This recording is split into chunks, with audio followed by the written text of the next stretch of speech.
Whether it's tobacco or telephones, cookies or convertibles, if you want to sell something in America, you've got to advertise.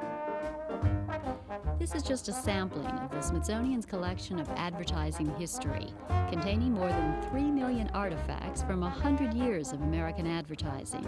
To a keen eye, these ads do more than just plug products, according to Smithsonian archivist John Fleckner. For example, we've had people looking at advertising for early business machines and office equipment.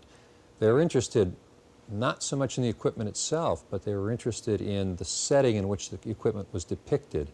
What did people have in their minds about the nature of a modern office? What roles did men and women play in it? How should people be arranged physically?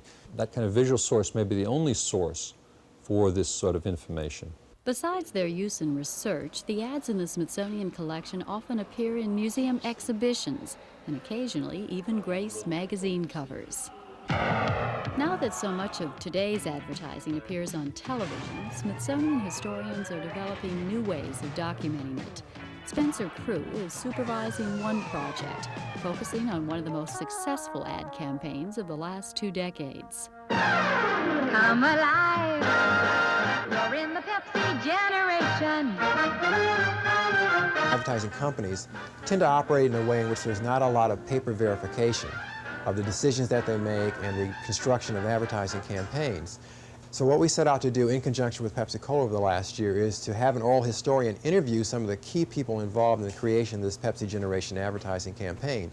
And I think it will give a great deal of information and insights to researchers who want to come to the museum and go through those tapes and understand better how those kind of campaigns are originated and developed.